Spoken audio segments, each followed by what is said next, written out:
Welcome back to another episode of the A Sports Podcast. My name's Art here with my brother Alex. What's going on, guys? What's going on? Thank you guys for watching. If you guys haven't already, make sure you subscribe, drop a comment, leave a like, all that good stuff. Really helps out the podcast. Today we're going to be doing some boxing preview of this weekend. Kind of a slow weekend. The only major fight is Dillian Whyte against Alexander Povetkin. Rematch for WBC interim heavyweight title. If I'm not mistaken, I think it's the WBC.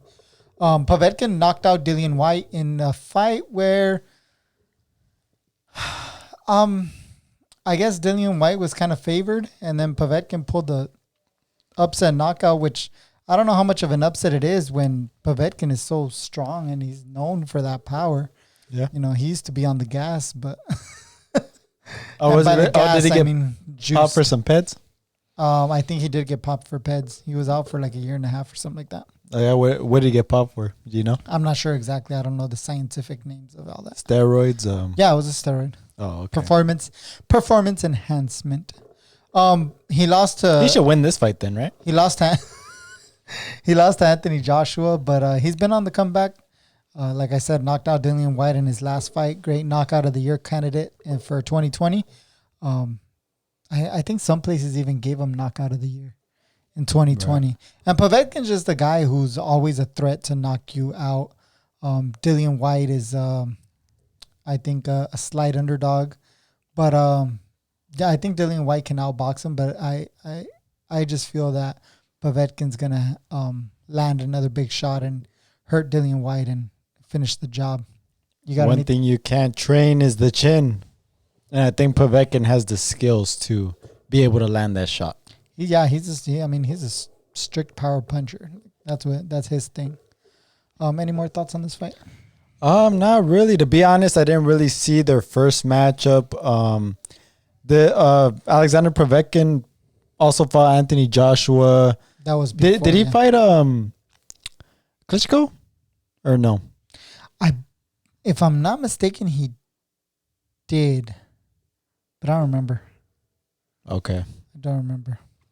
Sorry, guys. I mean, it's not too big of a fight, but it's kind of the only thing on this week as far as boxing goes. Yeah. Now we're going to talk about a little bit of breaking news. A little bit of news. Yeah, Gervonta Davis gets indicted on a hit and run incident back after his knockout win over Leo Santa Cruz. I don't know how much time you want to spend on this. You got some stuff that you wanted to bring up? Yeah, so he's getting indicted on 14 charges, which he could face up the maximum time he could face is 7 years. Do you want me to read some of the indictments or? Yeah, okay, I looked up the list. Okay, so the first one is 4 counts of failure to immediately return and remain at scene of accident involving bodily injury, which is 1 year. So what happened was when he crashed, I watched the video. I guess they had a surveillance video on it. Oh, did you find it? Yeah, they had it on. It was actually on the news because in Baltimore, Maryland, where it is Baltimore, Maryland, right? Yeah. Where Gervonta Davis is from. They had it on the news, and I was able to look it up on YouTube, and they actually had a clip of it.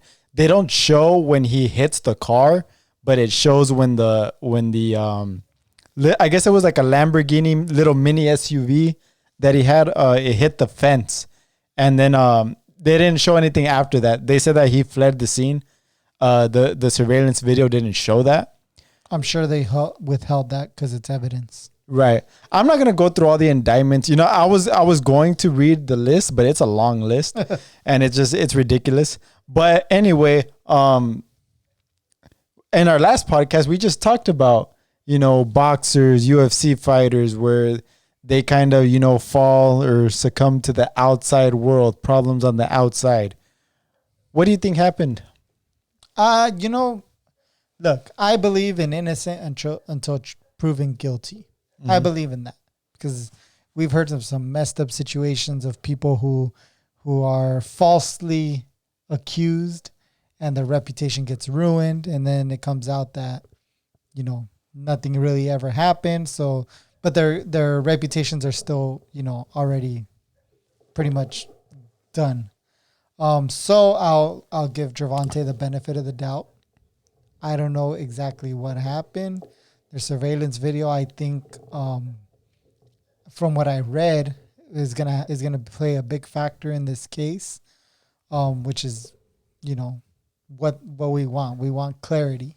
Okay. From what I read, apparently they left in a separate car. Somebody came to pick them up. Yeah. And they left. I also saw that. Did you read that it was a Camaro? Yeah, somebody in a Camaro came and picked them up. Okay. So my question to you is, so you're saying that this happened a day after the Leo Santa Cruz knockout? Or the win? From what I read, it was the next night. So I don't know if that means like after the fight, after midnight, or if the Sunday night. Not sure, but okay. Yeah, that's just what I read. Yeah, because I did see on a story that I guess one of the club that they had the after party at, was it in Baltimore, Maryland? I think so. The club? The fight was in Texas. It was in Texas, but I don't know if the club or the... Oh, then it might have been the next day because he must have already been home. Yeah, because it was the after party, and from what reports said was that he got to the club at like 12 o'clock. He left at 1:30 in the morning, and this is when the crash happened. What's kind of weird to me in the video that I saw, it looked like it was in the daytime. So maybe that wasn't the right video, but it was a Lamborghini little mini SUV that hits the fence. So I don't know exactly, but what is your thoughts on this? Like you get a kid, Gervonta Davis, being from Baltimore, rough. I bet you a rough background, whatever. He's already had a few run-ins with the law, some domestic violence issues, things like that. What can you say about this? What would you? I don't know. What can you take away from all this? Like I said, innocent until proven guilty. Okay. But it's not looking good. Really? No, it's not. To me, it doesn't look good. To me, it's not a good look for him, for his career. Especially he hurt somebody. Obviously, luckily nobody passed away, but yeah, definitely not. Stuff like this shouldn't happen, at all. Doesn't matter who you are. Stuff like this shouldn't happen. And then, sure, we talk about Davis. He probably had a rough upbringing, this and that. Not an excuse, If you're drinking, don't get behind the wheel. Probably in a Lamborghini, don't think he was doing the speed limit. I'm sure he was going above the speed limit. So, I mean, it's a really bad look. Like I said, innocent until proven guilty, but it doesn't look good. I'm going to give my 2 cents on the whole thing. You know what? I think it was just same as you. He's going to be innocent until proven guilty. Okay, first of all, so he's had like problems with domestic violence issues. That whole video that surfaced about him getting into it with his ex-girlfriend. I feel like there's a 2 sides to every story. Like, we don't know why she was there.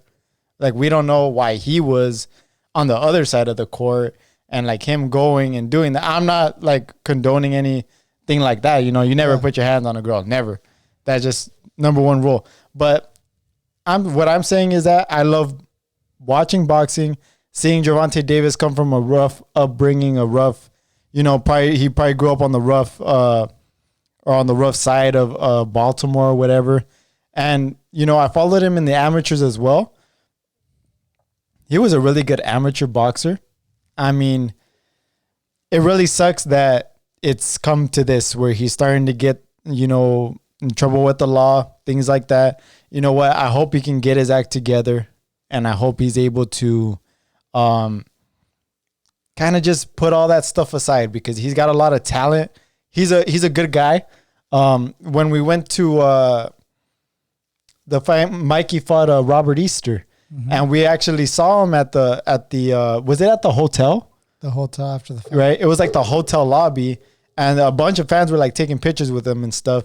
And I was able to get a picture with him. Seemed like a real cool dude. He took pictures with everybody. Yeah, he did. There was a lot of people there. Yeah, there's also a video where he tries to fight somebody. Gervonta Davis tries to fight somebody because he's trying to like record him and stuff. That wasn't you though. No, that definitely wasn't me. No, that wasn't me. You would have laid him out, right? No, heck no. This guy freaking spars with 150 pounders. You think I'm taking them? Heck no. But you weigh more than 150. Yeah, exactly. That's why he didn't want to fight me, bro. That's why he didn't want to fight me because I weigh more than 150. Nah, but in all honesty, I really hope that Gervonta Davis gets his act together because you know what? He's got a lot of talent and boxing gives you that way out. Boxing, like, I don't like to see things like this. Nobody does. I hate seeing things like this. Like, you have a rough upbringing. You come from nothing. You make it to the big time. It's like what the great Allen Iverson said. The great Allen Iverson, people that don't know, he was a famous basketball player. It's being famous comes with a lot of responsibilities. Mm-hmm. They're waiting for you to mess up, so they can come and rub it in people's faces and be like, "I told you that guy was no good." Yep. So I hope, you know what, if Gervonta Davis does go and do some time, whatever, my best advice would be go do your time, serve it, whatever. Get away from anything and everything having to do with any alcohol, any friends that are no good for you, anything like that. Because you have a lot of talent, a lot of money to be made. You can be set for the rest of your life. So I really hope that Gervonta Davis comes out, ahead from all this type of stuff. I agree. Hopefully he's able to learn from it. I think that's the word you were looking for. Learn from this mistake. It's like with any other sport, we grow a connection as being fans. Mm-hmm. We grow a connection with sports players, athletes, athletes from your favorite team. And when they mess up, you kind of feel like, man, they deserve a second chance and this and that. But, at the same time, each situation is different, Yeah. Some guys don't deserve second chances. Some guys do. So, it just depends. I was going to ask you another thing. So you've been around boxing. You've also been around a lot of like amateur boxing and things like this. So Gervonta Davis, he had a lot of amateur fights, right? He had I think he was like 200 and something amateur fights. Yeah. Do you think at all that having an amateur career like that, where you have to be gone to tournaments for a week at a time, you're not able to live the life of a child. You're not a kid. Yeah, you're not able to do things that your friends do. You're not able to eat things your friends eat. You're not able to you're gone. You're going to those pound nationals. You're going to national tournaments where you're gone a week. Golden gloves. Yeah, and you're gone a week at a time. And it's not like you're on vacation. No, you're not on vacation. You can't starving. You can't eat what you want to eat. Yeah. You can't drink what you want to drink. Mm-hmm. You can't stay up all night. Yeah. You gotta be up early. You gotta go weigh in. You gotta fight, and then you gotta fight the next day. So you gotta work out. Then you gotta stay on weight before you fight. Do you think at all that this has anything to do with people kind of falling into it when they kind of make it to the big time? Do you think at all it kind of is like, you know what, I made it. Maybe I can reward myself now. Yeah. And they kind of fall into the whole, they try to live a life where they didn't get to live, where they made all these sacrifices, and then it kind of comes back like, you know what, maybe I should live a little. No, definitely. But at the same time, that's also an excuse. Right. If you mess up, it shouldn't be an excuse for you to mess up. You worked hard for this opportunity. You get this opportunity and you're going to use the excuse of, well, I didn't get to live my childhood, so I'm going to have fun now. I mean, it's one thing to have fun. It's another thing to put other people's lives in danger. So yeah, that's the way I look at it. I mean, like I said, innocent until proven guilty, but it's not looking good, and it's not a good look for Gervonta Davis. Like you said, he's a great talent. I don't think anybody's questioning his talent, but when it comes to one of my favorite fighters, man, and it sucks that we have to see this, man. Yeah. I don't like anybody that comes from a rough upbringing and then it comes back to kind of haunt them, and they fall into stuff like this. Yeah. That's not the way I like to see things go down. And that's what I mean. We grow a connection watching these fighters. At least me personally, I grew friendships with guys that I worked with, and I haven't seen, personal guys that I worked with, really struggle and go through issues, but or go through issues like this. But you do grow a connection in it. So I was gonna ask another thing. I don't want to name any names or anything like that, but what is it about fighters going back to like their hometowns and getting into trouble? Like what is it about that? Like, is it because you knew people there and it's kind of like you get to like I don't know, I guess catch up, where when you've been away for a while and then you kind of come back home, you see friends you haven't seen in a while. What is it about fighters that when they go back to their hometown, it kind of sparks a lot of problems sometimes with some fighters? Well, I mean, I think it's a personal issue. Like, you go home, you should decide who you're going to hang out with, who's a good influence on your career, who's not a good influence on your career. Stay away from those bad influences. But I think also, friends and people just don't understand what it takes to be a professional boxer, to be a trainer, to be, gone all the time. You come back home for a week like, hey, I haven't seen you in a long time. Let's go have some drinks. Like, no, why can't we just, hang out, have a carne asada and just chill, you know? It's always, a lot of people, you have friends that like to go out and party and this and that, and they haven't seen you in a while. And they're like, wow, you could just party for a couple of days and then just go back to training. Like, no, it doesn't work that way. So I think a lot of it is people don't understand what it's like to be a professional fighter or work in the boxing industry. Cool. You know what? Thank you for answering those questions, because I had those questions for a while. I just never really asked them or anything like that. But you know what? I figured right now is maybe good time as any to ask them.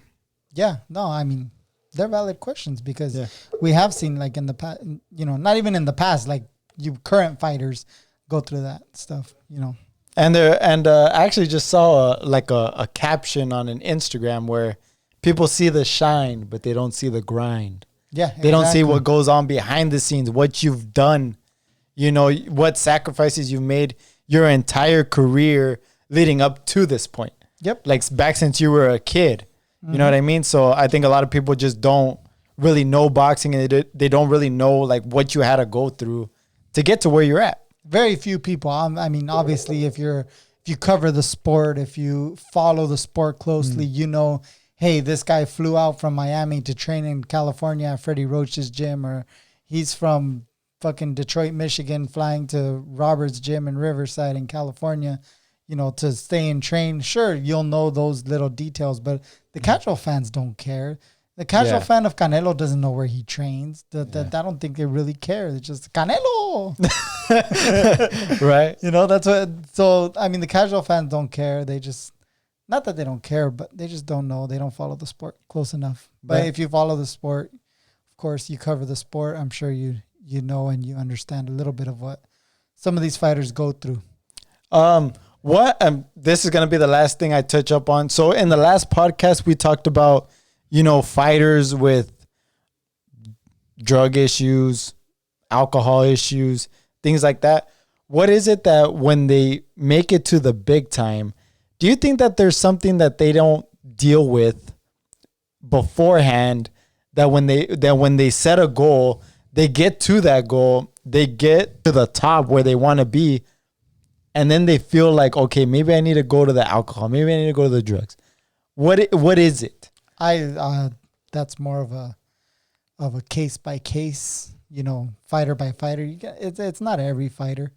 No, I'm saying some fighters. Yeah, you have a lot of disciplined fighters who don't dabble in that stuff, but you have guys who have maybe dabbled in it in the past, or some guys dabble in it, during training camp, and it's just that sometimes they get caught, and if they don't get caught, well, then you don't know about it.